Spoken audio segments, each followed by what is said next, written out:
Oh, come on! I've been playing so many terrible games for my Bad Game Summer event lately that I needed one hell of a palate cleanser to help me finish the rest of them. Scouring over my private vault of games, I settled on one that I've been wanting to do for a while because it's probably in my all-time top 5 games, and that game is Valis 3 on the Sega Genesis. Now, as much as I'd love to do a look back on the Turbografx CD version of this, I don't own a Turbografx 16 or the CD add-on, so that's just not going to happen until I do. I'll get into some differences between both versions in a bit, though. So Valis 3 is from a series called Valis, a big surprise, right? With Valis 1 and 3 being on the Genesis, and all 3 being released on the Turbografx. Valis 2, for some reason, didn't get the normal numbered entry on the Genesis, and instead they released a version of 2 that was called Sid of Valis that had like little deformed chibi characters on it. All of them were made by Telenet Japan though, and in the US they were published by Renovation, which put out some pretty choice games back in the 16-bit Genesis era like El Viento and Gairez. Valis is about Yuko, a Japanese girl in 1980s Japan who becomes protector of the human world, a world called Vacanti, and the dream world. The sword she uses is called the Valis sword, and that's basically where she gets her power from. They are usually getting invaded or attacked by the Dark World, which apparently is just a world full of monsters, car warranty extension salesmen, and other evil creatures. In this installment, the Dark World is being absorbed into nether space, and in order to save themselves, they have to invade the human world and the dream world. Their leader's name is Glames, and he basically says he's willing to waste everybody in those worlds in order for his people to survive. I'm not really sure if you can call them people, but that's what I'm doing. It's a problem that poses a pretty interesting question, though.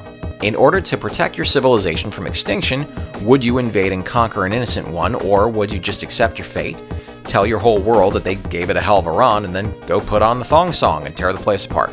For a leader, there's no wrong answer here because both choices kind of suck. Well, if you've never watched Dodgeball, then the last choice probably sounded kind of nuts, but I still stand by it. So back in the dream world, a warrior named Cham, who looks like she came right out of a Genesis-era Phantasy Star game, decides she's going to steal the Valis sword from Yuko to try and use it to fight the encroaching Dark World. Why she'd steal it from her instead of getting her help is beyond me, because they're both good guys, but she does, and gets nabbed by one of the Dark World guys while Yuko's in her jammies and probably half asleep and chasing her down. Cham drops the sword, Yuko decides to be a badass and jumps off the roof to go after it, grabs the sword and battle changes into her armor, and that's where you really start playing the game. For anybody curious, the Valis series wasn't exploitative and really were just fun action games with girl warriors as leads. And I know this will be surprising in 2021, but there is no agenda here. I can see a lot of influences in not only the costumes, but the villains as well. In 3, you had Yuko as the main character, her sister Valna, and Cham.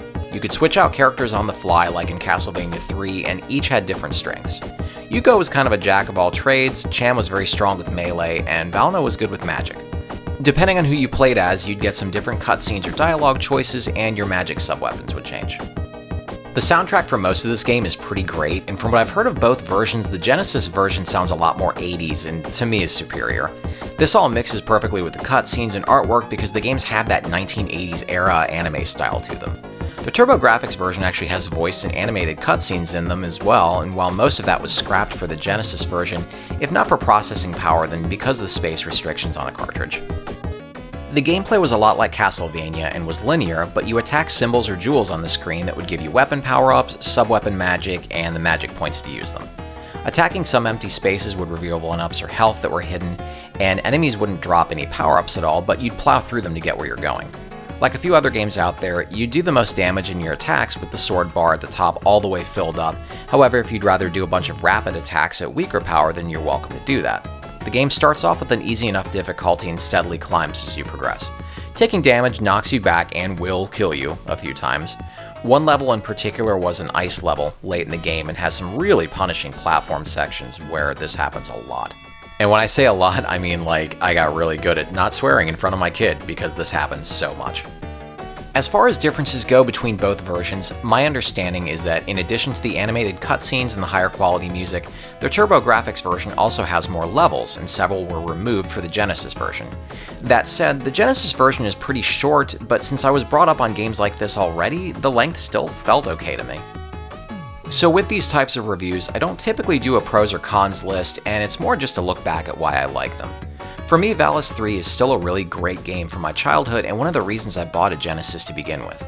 There's fun gameplay, there's a great soundtrack, and a colorful art style that still really wows me to this day. I've always loved the older anime style, hell, I remember when it was a new art style, and the characters are all likable and memorable, and despite the story in the Genesis version not being as fleshed out as it is on the Turbografx due to so much being cut, it still poses some interesting questions that makes the villains a little more sympathetic in this. Now, just as a side note, while I was looking up the series online, I was happy to read on Gematsu.com that the company who now owns the Valis IP called Edea announced this past June that they're releasing Valis 1 through 3 on the Switch and are going to reprint the PC Engine versions of the games for the series' 35th anniversary. If for some reason you didn't know, the PC Engine is the Japanese version of the Turbografx. I don't know any other details or whether we're going to get something different in the US. I'm hoping we get it here also though, and assuming we do, then I'll of course pick them up and review them. That's all for my walk down memory lane today. If you've got any good memories of playing old games growing up, then leave a comment because I'd love to read about them. Also be sure to subscribe for more content coming up, and we're going to do this again soon. Congratulations! You're one of an elite few to make it to the end of the video. Reward yourself by hitting the round subscribe button in the middle, and then check out the other goodies I've got in the links next to it.